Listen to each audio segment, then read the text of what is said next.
அம்மா வேற கூப்பிட்டுருக்காங்க. என்னன்னு தெரியலையே. அப்பா நம்ம விஷயமா அம்மா கிட்ட பேசினாருன்னு சொன்னார்ல.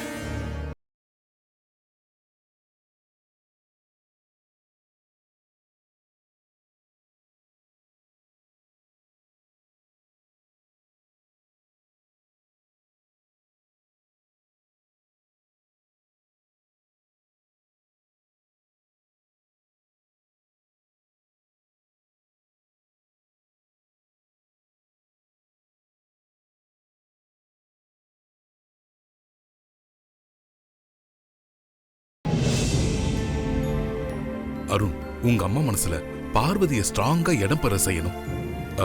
அதுக்கு ஏதாவது ஐடியா பண்ணணும். பார்வதி விஷயத்துல அம்மா நல்லா யோசிச்சு முடிவெடுப்பாங்கன்னு சொன்னீங்க. இப்ப என்னடானா அம்மாவோட மனசுல பார்வதி ஸ்ட்ராங்கா இடம் முடிக்கணும்னு சொல்றீங்க. என்னப்பா ஏதாவது பிரச்சனையா? அதெல்லாம் ஒரு பிரச்சனையும் இல்ல.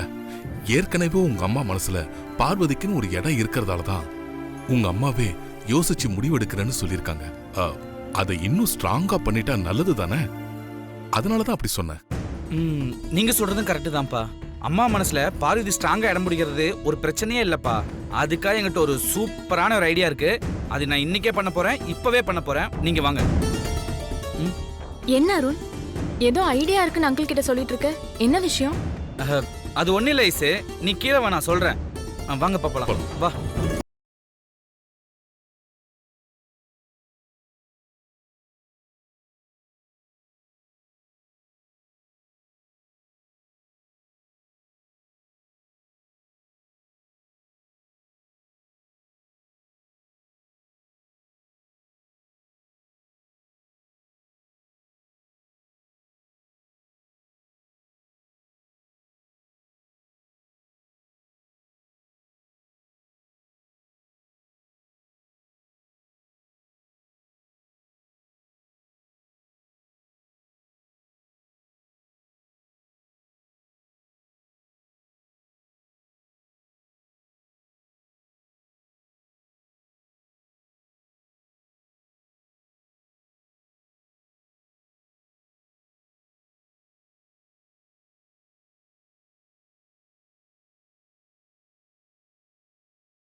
ஆதியை பத்தி சொல்லிடலாமா?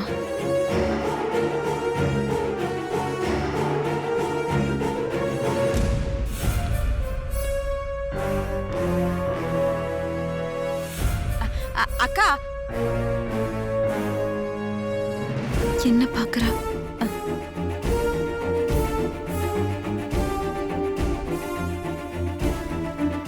வந்துட்டானா?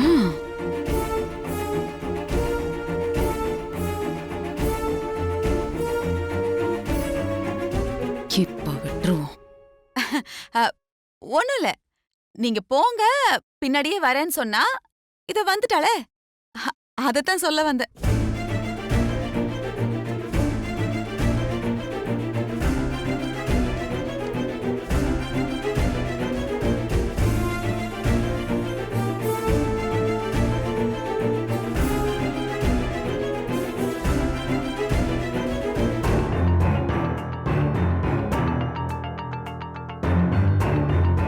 அம்மா, உங்க மனசை யாரு நல்லா புரிஞ்சு வச்சிருக்காங்க, உங்க மனசுல யார் ஸ்ட்ராங்கா இடம் பிடிக்கிறாங்க அப்படின்னு கண்டுபிடிக்கிறதுக்காக நான் ஒரு சின்னதா ஒரு கேம் வைக்கலான்னு இருக்கேம்மா. ரொம்ப முக்கியம் இப்போ. ஓ, இதத்தான் நீ மாடியில சொல்லிட்டு இருந்தே அருண். ஆமா ஐசு, நம்ம இப்ப கேம் ஸ்டார்ட் பண்ணிடலாமா? அருண், இப்ப எதுக்கு இந்த போட்டியெல்லாம்? அதெல்லாம் ஒண்ணு வேண்டாம். நம்ம வீட்டுல இருக்கிற எல்லாரும் உன்னை எந்த அளவுக்கு புரிஞ்சு வச்சிருக்காங்கன்னு தெரிஞ்சுக்கிறது நல்லதுதானே அகிலா? ஏன் வேண்டான்னு சொல்ற?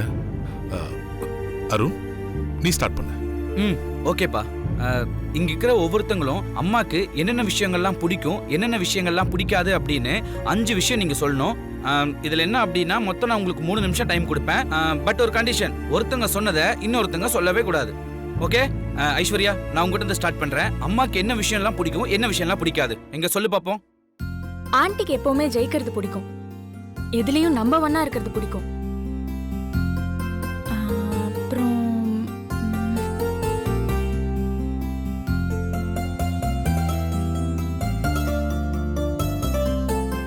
போட்டியே இல்லாம ஜெயிக்கிறது பிடிக்காது. தோல்வியை நினைச்சு துவண்ட உட்கார்றது பிடிக்காது. ஐசு, உன் டைம் முடிஞ்சு.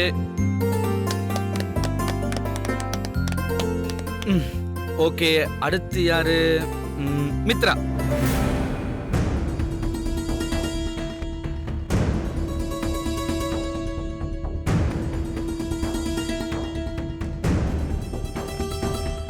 மித்ரா, டைம் போய்கிட்டே இருக்கு, சீக்கிரம். அது வந்து ஆன்ட்டிக்கு பிசினஸ்ல நம்பர் 1 இருக்கிறது ரொம்ப பிடிக்கும். அதான் ஐஸ்வர்யா சொல்லியாச்சுல்ல, வேற வேற வேற ட்ரை பண்ணு. வேற வேற வேற அது வந்து டைமிங் மேனேஜ் பண்றவங்கள ரொம்ப பிடிக்கும். அதுக்கெல்லாம் டைம் இல்லைன்னு சொல்றவங்கள சுத்தமா பிடிக்காது ஆன்ட்டிக்கு.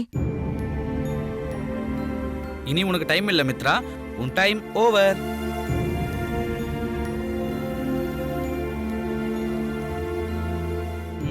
அடுத்து உமா, எங்க நீ சொல்லு. நானா சின்ன மாமா? அது வந்து பெரியத்தைக்கு சின்னத்தையும் பிடிக்காது.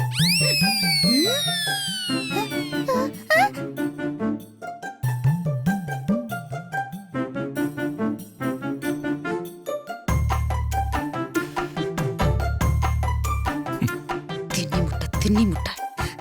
சாரி அத்தை, ஃப்ளோல சொல்லிட்டேன். உமா, உன் டைம் ஓவர். அடுத்து சித்தி, நீங்க சொல்லுங்க. அருண், என்கிட்ட ஏன் இதழ்? 20 வருஷமா நான் அக்கா கூடவே தானே இருக்கேன். அவங்களுக்கு எது பிடிக்கும் எது பிடிக்காதுன்னு எனக்கு தெரியாதா? என்கிட்ட கேட்டு ஏன் டைம் வேஸ்ட் பண்ற? எல்லார்கிட்டயும் கேளு. பார்வதி, எங்க நீ சொல்லு, அம்மாக்கு என்னென்னலாம் பிடிக்கும் என்னென்னலாம் பிடிக்காதுன்னு.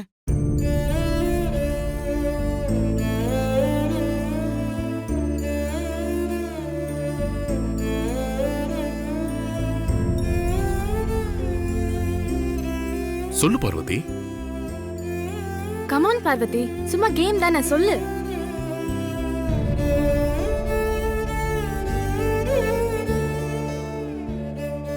அம்மாவுக்கு என்ன பிடிக்கும் என்ன பிடிக்காதுன்னு நீங்க மொத்தமா கேட்டுட்டீங்க சின்னையா. நான் அம்மாவுக்கு பிடிச்சத பிடிக்காதத தனித்தனியா வகைப்படுத்தி சொல்லட்டுமா? ஓ, அம்மாவை பத்தி அத்தனை விஷயம் தெரிஞ்சு வச்சிருக்கியா? எங்க சொல்லு பார்க்கலாம். அட இருடா, ரொம்ப ஓவரா.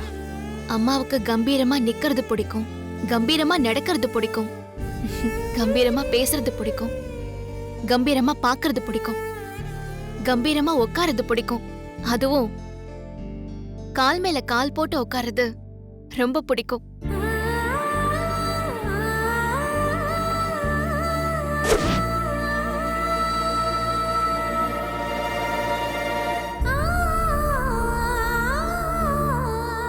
நேர்மையானவர்களை பிடிக்கும், நம்பிக்கையானவர்களை பிடிக்கும், சாதனையாளர்களை பிடிக்கும், விஞ்ஞானிகளை பிடிக்கும், விவசாயிகளையும் பிடிக்கும். இரு இரு பார்வதி, என்ன 108 போற்றி மாதிரி சும்மா அசத்துற? அம்மா எனக்கு சாமினா இது எனக்கு 108 போற்றி தான் சின்னையா. நல்ல சாம்பிராணி போடு.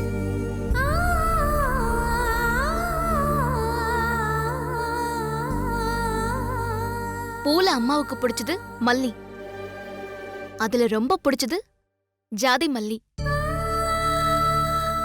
ஸ்வீட்ல அம்மாவுக்கு பிடிச்சது ரவா லட்டு, வீட்ல அம்மாவுக்கு பிடிச்ச இடம் பூஜை ரூம். அம்மாவுக்கு ரொம்ப கோவம் வந்தா இடது கையால் தான் அடிப்பாங்க. முகத்துக்கு முன்னாடி புகழ்றவங்கள பிடிக்காது, முகத்துக்கு பின்னாடி பேசுறவங்களையும் பிடிக்காது. உண்மைய பேசுறவங்களுக்கு மரியாதை கொடுப்பாங்க, மனசுக்கு பிடிச்சிருந்தா பாராட்டி மகிழ்வாங்க.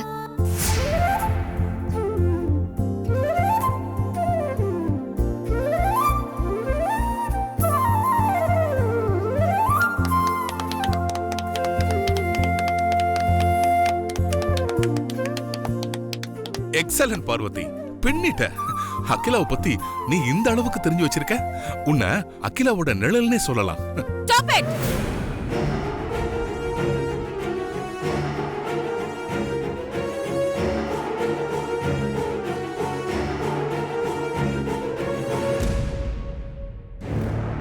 என்ன நினைச்சிட்டு இருக்கீங்க உங்க மனசுல? இவ என்ன சாதனை பண்ணிட்டான்னு இவளை பாராட்டிட்டு நின்னுட்டு இருக்கீங்க? சூப்பர்.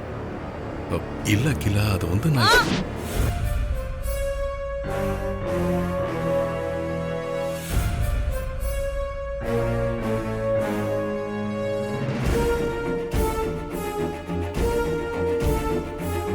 என்ன நீ உன் பாட்டுக்கு அடிக்கிட்டு போயிட்டே இருக்க?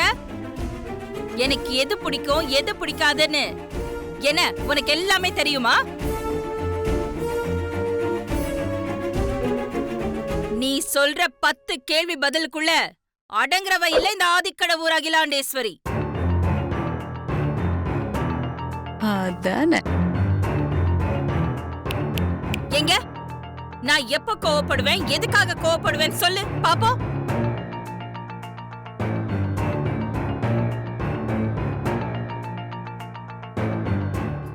என்ன காரணத்துக்காகவோ அம்மாவுக்கு நான் அவங்கள பத்தி தெரிஞ்ச மாதிரி சொல்றது பிடிக்கல. அதனாலதான் இப்படி கோவப்படுறாங்க. அதனால அம்மா இப்ப என்ன கேள்வி கேட்டாலும் நான் தெரிஞ்ச மாதிரி பதில் சொல்லக்கூடாது. அதுதான் நல்லது. எனக்கு பிடிச்சதும் பிடிக்காததும் இப்படி அடுக்கிக்கிட்டே போனியே, இப்ப நான் கேக்குறேன், நீ பதில் சொல்லு. எனக்கு டீ பிடிக்குமா காஃபி பிடிக்குமா? அம்மாவுக்கு காஃபி தான் பிடிக்கும். ஆனா அதை சொல்ல வேண்டாம்.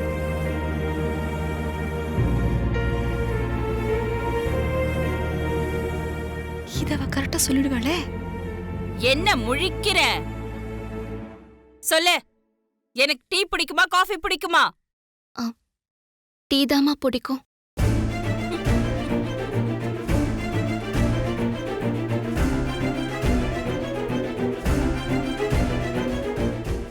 டீயா? காஃபி தானே பிடிக்கும். சரி, நான் எதை விரும்பி சாப்பிடுவேன்? வெஜ்ஜா இல்ல நான்வெஜ்ஜா? அம்மா வெஜ் தான் விரும்பி சாப்பிடுவாங்க. ஆனா அதை சொல்ல வேண்டாம். சமையல்காரர்கிட்ட போய் வெஜ்ஜா நான்வெஜ்ஜானா? சொல்லு. நான்வெஜ்.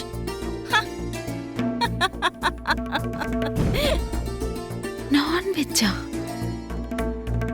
நான்வெஜ்ஜா?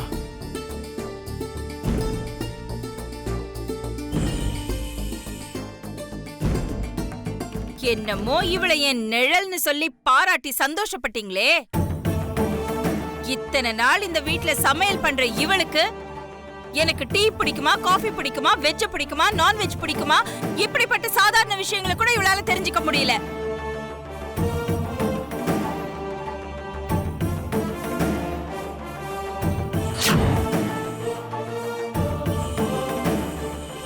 ஐயோ, காத்து போகுது. காத்து போயிட்டே இருக்கே. இவளுக்கு என்ன பத்தி என்ன தெரியும்? களை கட்டுது களை கட்டுது.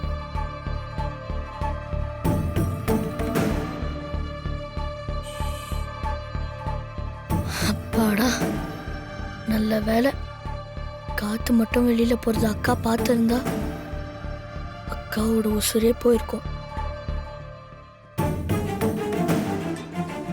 மித்ரா, ஆண்டி, ஆதிக்கு தேவையானதெல்லாம் இனிமே நீதான் பக்கத்துல இருந்து கவனிச்சுக்கணும். எப்படி?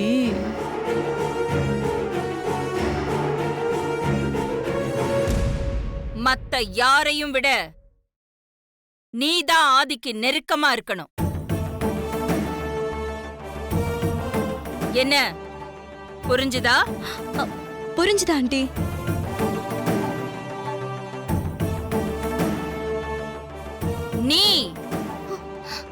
நீ சமையல் பண்ற வேலையை மட்டும் பாரு. புரிஞ்சுதா புரிஞ்சுதா?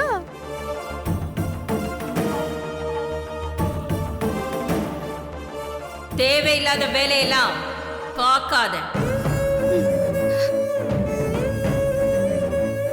Clean bolt.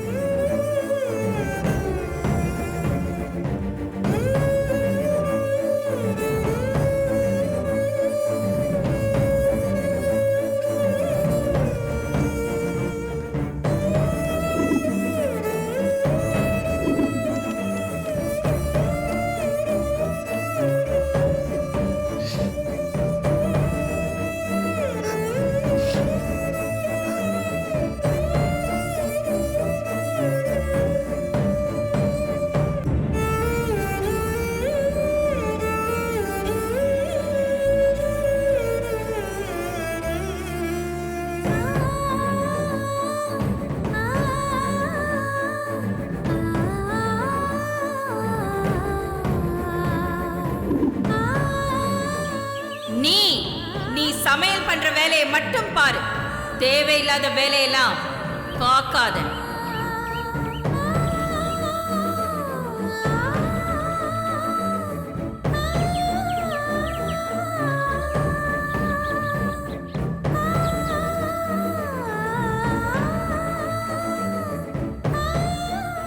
தப்பு பண்ணவங்க தான் தலை குனிஞ்சு நிற்கணும்.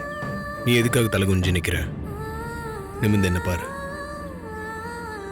என்ன ஆச்சு உனக்கு? ஏன் அப்படி பண்ண? என்னையும் அப்பாவையும் விட அம்மாவை நல்லா புரிஞ்சு வச்சிருக்கிறது நீ தான். அப்படிப்பட்ட உன்னாலேயே அம்மா பற்றின கேள்விகளுக்கு பதில் சொல்ல முடியலன்னா அதை நம்புறதுக்கு நான் தயாரா இல்லை. இதுக்கு தப்பான பதில் சொன்னேன். இப்படி பேசாமல் அமைதியாக இருந்தால் என்ன அர்த்தம்? நான் கேட்கறதுக்கு பதில் சொல்லு. எதுக்கு அம்மா கேட்டதுக்கெல்லாம் தப்பா பதில் சொன்னேன்? அம்மாக்காக தான் மாமா நான் அப்படி பதில் சொன்னேன். அம்மாக்காகவா? என்ன சொல்ற? எந்த ஒரு சூழ்நிலையிலையும் அம்மாவோட நிம்மதி, சந்தோஷம், அமைதி என்னால பறி போயிடக்கூடாது. அதனால்தான் அம்மா கேட்ட எல்லா கேள்விக்கும் எனக்கு நல்லா பதில் தெரிஞ்சிருந்தும் கூட நான் தப்பா பதில் சொன்னேன். அம்மா கேட்ட கேள்விக்கு நீ கரெக்டா பதில் சொல்றதுக்கும் அம்மாவோட தூக்கம் நிம்மதி பறி போறதுக்கும் என்ன சம்மதம்? நீ எதையோ மனசுல மறைச்சு வச்சுட்டு பேசுறேன்னு எனக்கு நல்லா தெரியுது. ஆனா அது என்னன்னு புரியல. கொஞ்சம் புரியுற மாதிரி தான் சொல்ல. சின்னையா அம்மாவை பத்தி என்கிட்ட கேட்க ஆரம்பிச்சதும் நான் சந்தோஷமா அம்மாவை பத்தி சொல்ல ஆரம்பிச்சேன். ஆனா நான் சொன்னதை கேட்டு அம்மா சந்தோஷப்படல மாமா. அதனாலதான் அம்மா கோவப்பட்டு 10 கேள்வி பதிலுக்குள்ள அடங்குறவன் நான் இல்லைன்னு சொல்லி என்கிட்ட கேள்வி கேட்க ஆரம்பிச்சாங்க. அம்மா கேட்ட கேள்விக்கெல்லாம் நான் சரியா பதில் சொல்லியிருந்தா நீங்க சந்தோஷப்பட்டிருப்பீங்க. ஆனா நிச்சயமா அம்மா சந்தோஷப்பட்டிருக்க மாட்டாங்க மாமா. அம்மாவை பத்தி எனக்கு எதுவுமே தெரியாது. நான் அவங்கள சரியா புரிஞ்சுக்கலன்னு அங்க இருந்த எல்லார் முன்னாடியும் அம்மா நிரூபிக்கணும்னு ஆசைப்பட்டத அவங்க முகத்தை பார்த்து நான் நல்லா புரிஞ்சுக்கிட்டேன் மாமா. ஒரு மருமகளா என் மாமியாரோட ஆசையை நிறைவேற்றி வச்சிருக்கேன். இப்பவும் சொல்றேன், அம்மாவோட சந்தோஷம் எனக்கு முக்கியம் மாமா. என்ன மன்னிச்சிருங்க. எனக்கு கூட உன் மேல கொஞ்சம் வருத்தம் இருந்துச்சு. ஆனா இப்ப சொல்றேன், உன்னை நினைக்கும் போது எனக்கு ரொம்ப பெருமையா இருக்கு. மாமியார் இந்த அளவுக்கு புரிஞ்சு வச்சிருக்க ஒரு மருமக கிடைக்கிறதுக்கு என் அம்மா ரொம்ப கொடுத்து வச்சிருக்கணும். அம்மா உன்கிட்ட திடீர்னு இப்படி நடந்துக்கிறதுக்கும் மித்ராவை என்னை கவனிச்சுக்க சொன்னதுக்கும் கண்டிப்பா எதுனா காரணம் இருக்கும். எனக்கும் அப்படிதான் தோணுது மாமா.